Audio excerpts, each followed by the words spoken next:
Panorama group, जो सोचता है वो करता है। लोकतंत्र और लोकतंत्र की महापर्व चुनावी चर्चा जैसे शुरू होती है वैसे ही बिहार का नाम सबसे ऊपर आ जाता है। सबसे अधिक सियासत अगर कहीं इस देश में होती है तो वो बिहार है। बिहार में इतनी सियासत होती है कि बिहार की सियासत उदाहरण बनती है इस देश की राजनीति को आगे ले चलने के लिए। ऐसा ही कुछ देखने को मिल रहा है 2024 के चुनाव में, और लगातार जिस तरह की सियासत हो रही है वो साफ बता रही है कि कहीं ना कहीं बिहार अभी भी अपना जो नाम है सियासत में वो ऊपर ही ऊपर रख रहा है। आपने देखा होगा कि किस तरह से सीट शेयरिंग के फार्मूले को लेकर के रस्साकसी मची हुई थी। वो मामला तो सुलझ गया, लेकिन उसके साथ साथ कई और मामले उसमें फंसते चले गए।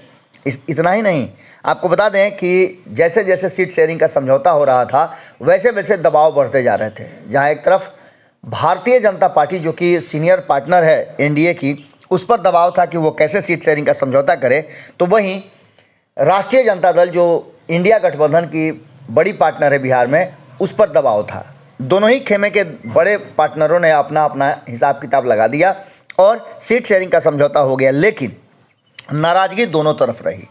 नाराज़गी का आलम यह है कि अभी कई ऐसे नेता हैं जो कहीं ना कहीं आने वाले समय में चुनावी रणनीति और वोटिंग को प्रभावित कर सकते हैं। इसी बीच में आपको बता दें कि कई घटनाएं घटी हैं जिसमें पशुपति कुमार पारस ने लगभग 2 सप्ताह के बाद अचानक से यू टर्न ले लिया है। और ये यू टर्न आखिर क्यों लिया है, इसके पीछे की भी कहानी हम आपको बताते हैं।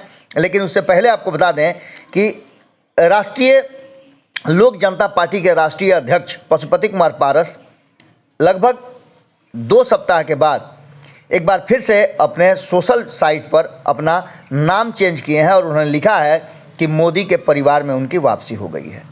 उन्होंने अपने सोशल मीडिया अकाउंट में फिर से लिखा कि मोदी का परिवार, टैग करते हुए मोदी को उन्होंने प्रधानमंत्री नरेंद्र मोदी के साथ अपनी तस्वीर साझा की और यहाँ से एक नए अध्याय की शुरुआत हो गई। ये वही पशुपति कुमार पारस है जो असमंजस की स्थिति में थे कि आखिर करें तो क्या करें। चिराग पासवान को बाहर का रास्ता दिखा दिया जाए और उनको प्राथमिकता दी जाए, इस बात को लेकर के वो काफ़ी कहा जाए तो आशान्वित भी थे। बार बार वो यही कहते थे कि चिराग पासवान तो हैं ही नहीं एनडीए में। लेकिन जब सीट शेयरिंग का समझौता हुआ तो पारस आउट हो गए और चिराग इन हो गए। आपको बता दें कि इन सारी बातों के साथ साथ अब जब पशुपति कुमार पारस ने ये अनाउंसमेंट किया है तो बाकी के लोगों का क्या होगा। सूरजभान सिंह जो साये की तरह उनके हर फैसले में उनके साथ खड़े रहे हैं, उनका क्या होगा। तो प्रिंस राज जो उनके साथ जब पार्टी 2 खंडों में बटी थी तो उनके साथ चले गए थे चिराग पासवान को छोड़ करके, उनका क्या होगा। हालांकि चिराग पासवान ने कई लोगों को माफ़ कर दिया है, जिसमें से वीना सिंह को टिकट मिलना इस बात की तरफ इशारा करता है, लेकिन उसके पीछे की कहानी कई अलग होती है। इस कहानी के पीछे का रणनीति आपको हम बता चुके हैं, लेकिन फिर भी आपको बता दें कि भारतीय जनता पार्टी का सम्मान और भारतीय जनता पार्टी के ऊपर जो लगातार महिला विरोधी होने का आरोप लग रहा था उसे लगभग समाप्त कर दिया चिराग पासवान ने और महिलाओं को टिकट दे करके। इसके साथ साथ आपको बता दें कि और कई नाम हैं जो लगातार परेशान हैं और उन्हें अलग किया गया है। इसी के साथ साथ प्रिंस राज और सूरजभान की बात तो हमने कर दिया, लेकिन मुकेश सहनी का क्या होगा, क्योंकि मुकेश सहनी अभी तक फ्रेम में नहीं है। हालांकि संपादक नमन मिश्रा जी ये बात कहते हैं कि मुकेश सहनी अंतिम समय में 6 मारने के लिए जाने जाते हैं, लास्ट बॉल पे मैच का डिसीजन करते हैं। खैर क्या होगा ये तो दिन आने वाला वक्त बताएगा। लेकिन इसके साथ साथ एक और शख्स है पप्पू यादव, जिन्होंने अपनी पार्टी का विलय भी करा लिया। और इतना ही नहीं, उन्होंने पार्टी का विलय कराने के साथ साथ जो उनके साथ तय किया गया था और सबसे बड़े पार्टनर लालू प्रसाद, तेजस्वी यादव से मुलाकात हुई थी। कांग्रेस ने उन्हें आश्वासन दिया था, उसके बाद भी उन्हें बेटिकट कर देना इस बात की तरफ इशारा करता है कि उन्हें साफ करने की भरसक प्रयास किए गए।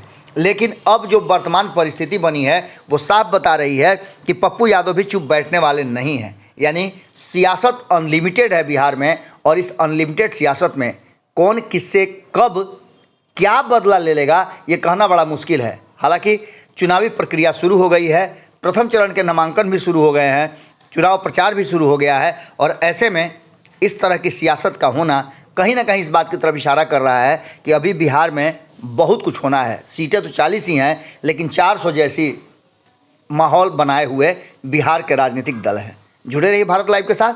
बहुत बहुत धन्यवाद। पनोरमा ग्रुप, जो सोचता है वो करता है। अगर ये वीडियो पसंद आई और वह बिहार के राजनीति और बिहारियत से सरोकार रखेनी तो सब्सक्राइब बटन दबा के चैनल के सब्सक्राइब कर ली। ओजे एगो घंटी बा, ओकरा बटन दबा देला से कुल सटीक और मारक खबर रुआ मुफ्त में मिल जाई। अगर रुआ पत्रकारिता के हमनी के नया प्रयोग में सहयोग कर चाहतानी तो ज्वाइन बटन दबा दी।